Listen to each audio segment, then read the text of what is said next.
Olá, eu sou a Mônica, você está no meu canal literário, o próximo livro é o melhor. Desde já eu peço, se você não é inscrito, clique no botãozinho para se inscrever, ative também as notificações, assim todas as vezes que eu lançar um vídeo novo você saberá. Curta esse vídeo, comente também, deixa um recadinho aqui para mim. Se você gostar tanto assim desse conteúdo e quiser me ajudar no engajamento, compartilhe no zap com uma pessoa amiga. Aquela pessoa que você sabe que gosta de livro, de literatura e de programas culturais. Através dessa tua ajuda, através desse teu engajamento, meu canal irá crescer. Se você não me segue no Insta, segue lá, @mmonica_carneiro, assim mesmo, com 2 M's, com 2 C's. Entre outras coisas do meu dia a dia, eu falo sobre livros. Vou deixar na descrição do vídeo o meu Scooby, caso você queira me seguir nas outras redes sociais. Hoje eu vou dar continuidade àquele projeto de diários. E eu já vou trazer o diário de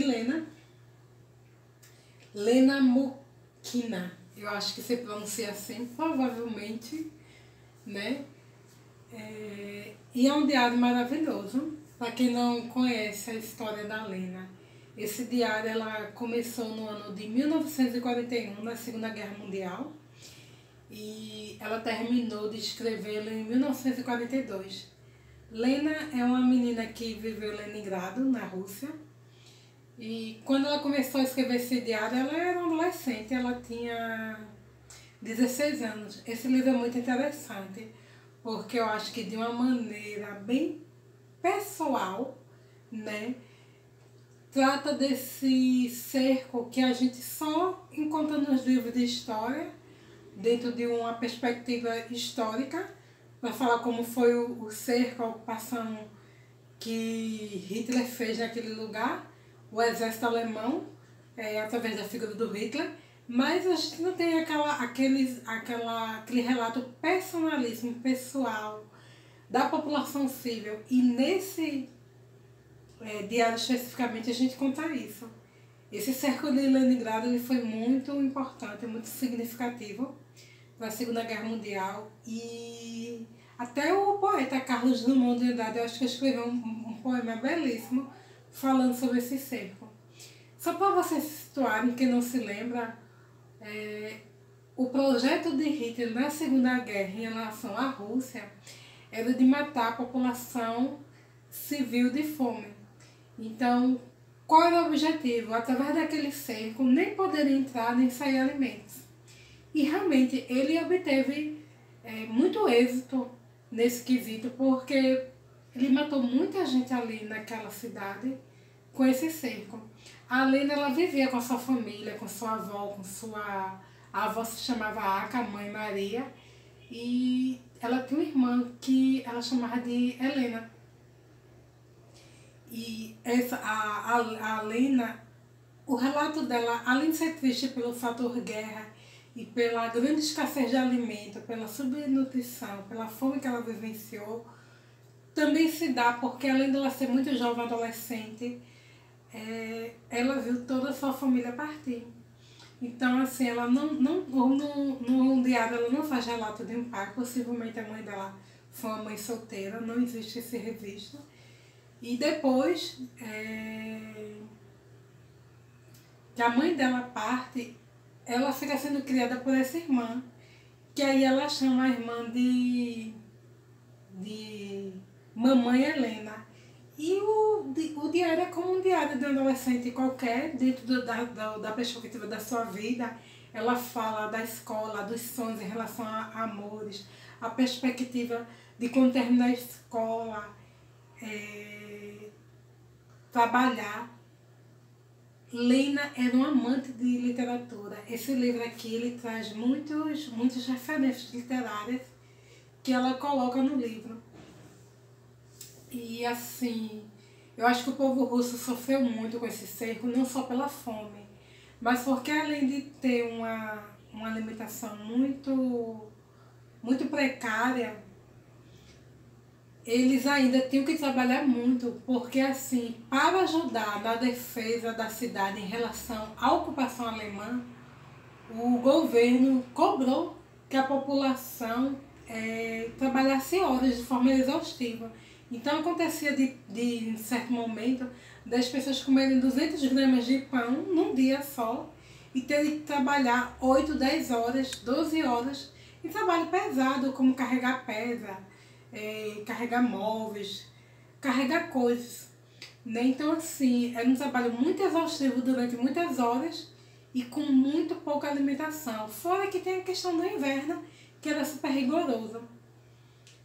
Eu vou ler um trechinho daqui do livro, bem curtinho, que fala sobre essa ocupação. E diz assim: começou o inverno. Ontem caiu a primeira neve. A pressão dos alemães contra nós parece um muro intransponível.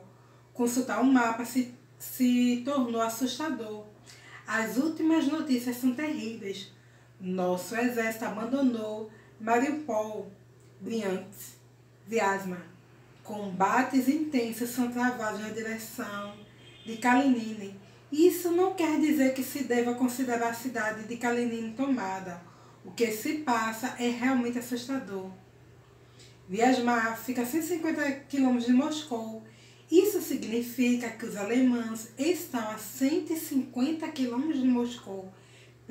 Pela primeira vez, declarou-se o seguinte no rádio: a situação é difícil na frente oeste. Os alemães concentraram uma quantidade enorme de tanques e tropas de infantaria motorizada, atravessando nossa defesa. Nosso exército recuou, sofrendo percas imensas. Foi o que nos comunicou o rádio.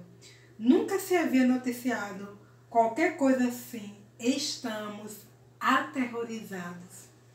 Quando as notícias jornalísticas, ou melhor, da transmissão de rádio pública, elas se transformam tem um teor tão alarmante, é de se preocupar.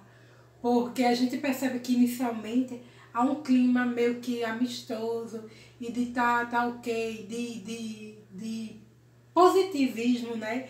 De euforia, de otimismo muito forte. Mas quando chega a esse patamar aqui, é porque realmente já não está assim cobrindo nada e não é só o ser otimista, é realmente trabalhar com dados muito reais do fronte de guerra.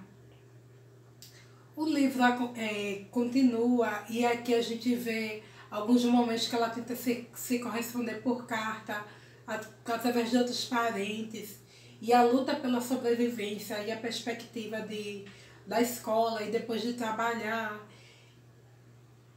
E a questão do cansaço físico, porque ela trabalha muito como voluntária, no sentido de como a população, né, de se proteger, e em termos, diante desse cerco, dessa ocupação.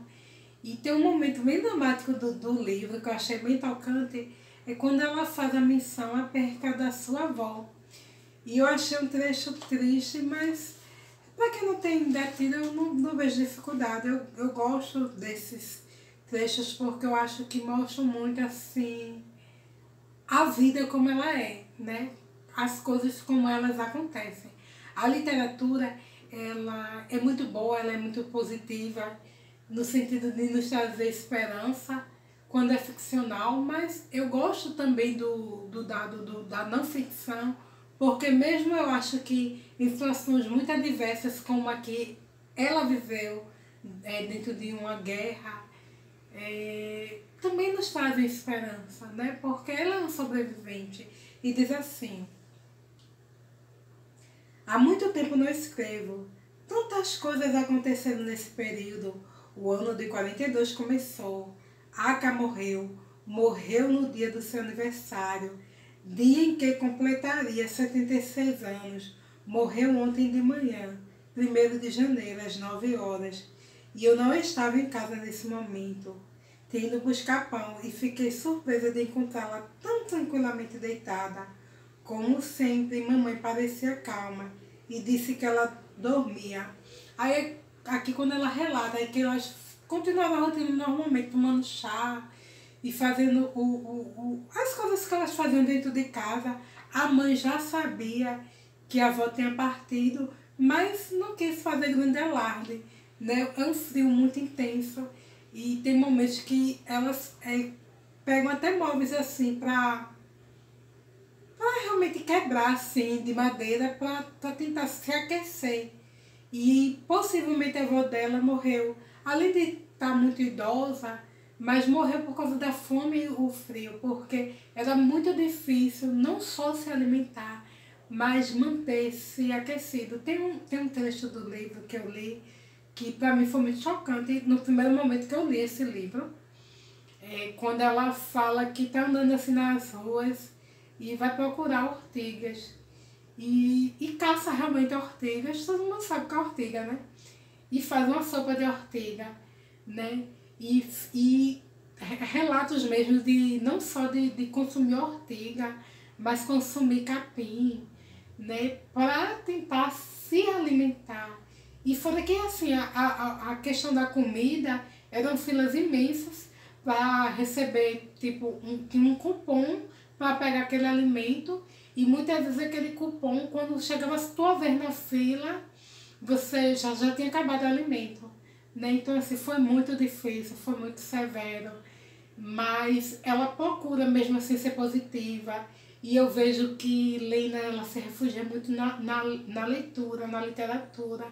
E procura estudar idiomas, e procura manter a mente ocupada lendo livros, para realmente ela conseguir superar e sobreviver diante dessa situação.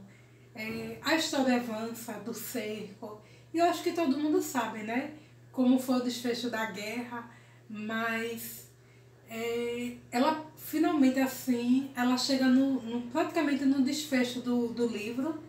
O livro ela tem uma interrupção no sentido dela parar de escrevê-lo, e realmente ela perde todo mundo que mora dentro da casa dela. Né? Isso eu acho que foi o mais difícil, que ela perdeu a avó, a mãe, a irmã que passou a ser como uma mãe para ela, porque quando ela fala da irmã, ela não fala mais como irmã, ela fala como uma mãe, e a irmã tinha uma diferença muito grande de idade. Aí às vezes eu me pergunto se essa irmã era irmã dela mesmo, ou se talvez ela tenha sido uma filha solteira porque a irmã foi mãe adolescente e talvez a avó criou como a mãe dela criou ela. Eu sinto que tem alguma coisa ali, aqui no diário, que não fica muito bem amarrado. E esse diário mesmo, ele demorou muito tempo a ser revelado para o público. Porque depois que a guerra termina, muitos governos eles fazem aquela propaganda das pessoas entregarem seus diários para servir como relato mesmo do que aconteceu no período de guerra. E tinha perspectiva de talvez essas narrativas serem publicadas. E eu acredito que tenha sido isso que Lena fez.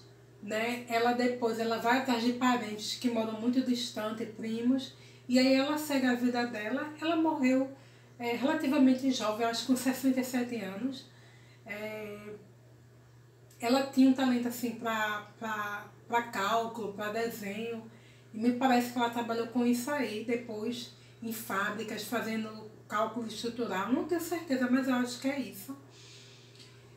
Mas eu quero ler só mais um trechinho do livro para mostrar essa paixão da Lena pela literatura. E eu acho que a literatura é isso, sabe? É trazer essas histórias que, apesar de sofridas, mas podem nos trazer grande esperança. Se essa menina conseguiu perder toda a família, sofreu tudo o que ela sofreu, de frio, de inanição, de tristeza, de dores, o medo constante de ter sua casa atingida por um morteiro, e ela sobreviveu, conseguiu viver relativamente bem. Eu acho que sempre tem algo bom para nos ensinar. E eu particularmente gosto muito de histórias extremas assim mesmo, porque eu acho que faz parte da vida. A gente não gostaria que fizesse, mas faz parte. E eu acho que sempre deixa um legado de aprendizado. É um trechinho que ela escreve uma poesia. No livro ela tem alguns momentos que ela escreve assim, algumas poesias. É curtinho, mas só para vocês ficarem com um gostinho. e talvez sentirem curiosidade em ler esse livro. E diz assim: a neve branca e macia gira no ar, e suavemente na terra ela cai e se espalha. Tudo sobre a neve voltou a ficar branco. No entanto, é na primavera que agora estamos. Bem curtinho, bem gostosinho. Queria deixar essa dica. Eu acho um livro maravilhoso e inspirador, apesar do aspecto triste. E eu acho que vale a pena vocês conhecerem essa narrativa. Quando eu comprei esse livro, eu comprei pela Amazon. Foi super barato. E eu não pesquisei recentemente, mas não deve estar muito caro não. E eu acho que vale a pena, sabe? Eu gosto muito da narrativa de diário. História de guerra mais ainda. E eu acho que Lena foi uma menina muito corajosa, sabe? No seu tempo. Eu só senti falta desse livro de ter fotos. Infelizmente a gente não tem fotos, né? Eu acho que quando o livro ele tem fotos, eu acho que fica muito mais enriquecedor, tá bom? Obrigada para quem assistiu e até a próxima. Tchau, pessoal!